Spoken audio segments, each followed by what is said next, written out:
begin. Friends are bubbles. They float away if you don't watch and follow them, and they pop and are gone if you try to hold on to them. I tamper down on every urge I have to cling to them and follow, and I let them float away because I've learned that holding on is the wrong way to make them stay. They all pop anyway. Pop, pop, pop, and every time they do, there's bubble liquid in my eyes and it makes them sting and burn, but I know that if I'm closer, if they're closer, and I try to hold them down, it'll hurt all the more.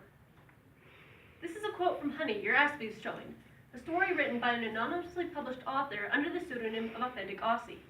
The author and the main character share the same disability that I have, Asperger syndrome. I'll talk about what Asperger syndrome is and some of its effects, in hopes that you can understand why we act how we do, and learn to look past the disability. But before that, there are some references that need to be mentioned to show that I didn't make any of this up, such as a Diagnostic and Statistical Manual of Mental Disorders from the American Psychiatric Association, otherwise known as the DSM, R.G. Robinson's Autism Solutions, How to Create a Healthy and Meaningful Life for Your Child, Custer, Wolf, and Atwood's Kids in the Symptom Mix of ADHD, LD, Autism Spectrum, Tourette's, Anxiety, and more, and Weimer, Stats, Lincoln, Valentine's, and Trauner's Motor Impairment in Asperger Syndrome, Evidence for a Deficit in Proprioception. No one is going to remember that, especially me. Let's get to the real things. So what's Asperger syndrome? According to aspergersyndrome.me.uk, Asperger syndrome was named after the person who first identified and named it, Hans Asperger. Of course, he didn't name it after himself because that would be somewhat conceited. He called it autistic psychopathy. And by psychopathy, he meant personality disorder, not the I'll burn down a city because I feel like it's psychopathy. I promise, we're not that weird. Today, Asperger syndrome is defined differently. So, according to the Merriam-Webster Dictionary, everybody loves the Merriam-Webster Dictionary, Asperger syndrome is defined as a developmental disorder resembling autism that is characterized by impaired social interaction, by restrictive and repetitive behaviors, and by normal language and cognitive development. Definitionally, that's what Asperger's is. But there's more to it than that. It's more than just words on a paper. It affects people in their lives, which I'll be showing through my second point, Asperger's and me. I have so many examples for how Asperger's has affected my life, but in order to keep within the time limit, I'll only be addressing 3 points: the senses, movement and proprioception, and social situations. So first, senses. According to Weimer and Company, people with Asperger syndrome have oversensitive or undersensitive senses. Sometimes so oversensitive, it can be like a superpower, or so undersensitive, it's like a physical disability within itself. The most oversensitive for me are hearing and touch. For example, something like a hug could be comforting to you, but to me, it could be like a steel cage, sometimes to the point where it's painful. Likewise, loud noises feel like hammers being bashed repeatedly against my skull. Second, movement and proprioception. Once again referencing Weimer and Company, people with Asperger syndrome are often noted as being clumsy and having terrible hand-eye coordination.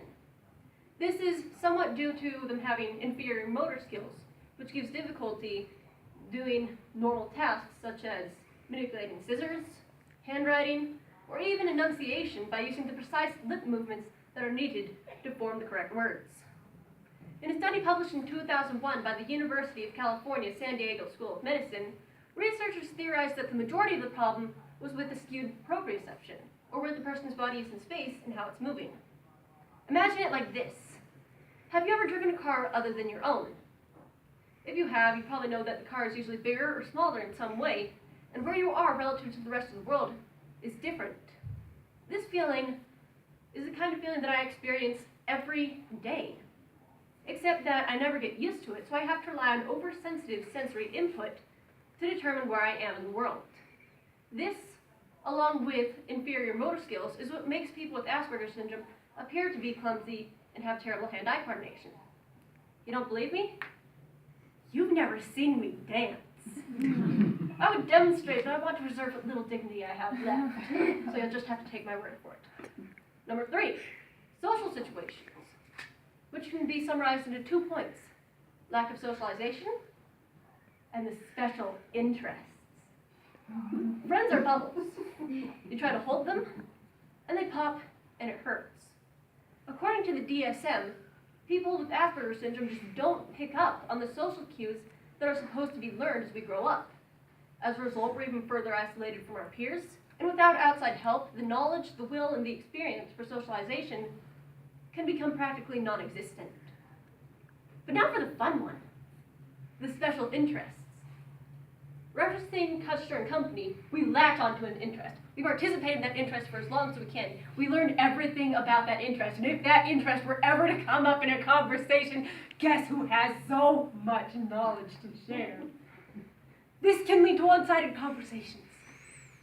I was a prime example of this when I was little. Although I've forgotten what it was I was obsessed about, I do remember that I would talk about it in detail. To limit this, my mom gave me a 3-sentence rule, where I had to sum up whatever I was talking about in 3 sentences only. This helped to keep me from talking people's ears off, and it also taught me how to make very long sentences. But just because I have Asperger syndrome doesn't mean that I should be set aside in my own little disability corner. I've been talking about it not just because it's one of my special interests, but so that you can understand why we act how we do. Quoting Goblet of Fire by J.K. Rowling, understanding is the first step to acceptance. And only with acceptance can there be recovery. I've seen time and time again that when people don't understand something, they push it away. They sometimes refuse to acknowledge its existence. This is my third point. Past the disability and to the capability. Why is it that we can only see the disabilities? After all, when one door closes, another door opens. And if the door doesn't open, well, you just have to climb through a window. Just because someone has Asperger syndrome doesn't mean that they can't function in society. Doesn't mean that they can't be like normal people and excel. As proof of this, I have 2 examples of people with Asperger syndrome who are very well known and respected. Number 1, Thomas Jefferson had Asperger syndrome. Or at least he showed many of the symptoms.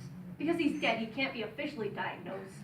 But Norm Legend, author of Asperger's and Self-Esteem, Insight and Hope Through Famous Role Models, showed through many documents that Jefferson was shy, had an inability to relate to people, was a poor public speaker, was sensitive to loud noises, and apparently didn't care much for social cues, often wearing casual clothing and slippers to important meetings.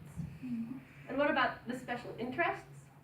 Interestingly enough, this can be shown through his lifelong goal of remodeling his home, Monticello, a project to which he devoted 54 years of his life. And second, you may not know this person's name, but I'm almost completely certain that you've heard of his work. A game that's taken the world by storm. Pokemon.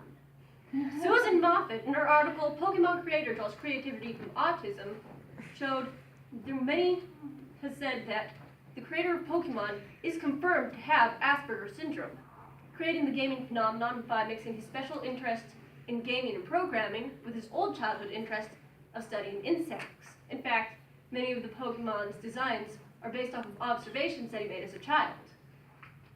So in conclusion, Asperger syndrome may just be one disorder out of many, but just because someone has a disability doesn't mean that they're completely disabled. A person with Asperger syndrome is capable of functioning in society. They just need people to help them.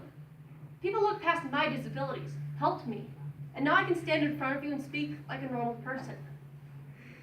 This applies not just to Asperger syndrome, but to every disability, physical, mental, or emotional. Look past their disabilities. Look at what they're capable of. Help them, encourage them, accept them, and you could change their lives. Do you remember my quote from the introduction of the boy who compared friends to bubbles? At the end of the story, this is what he says.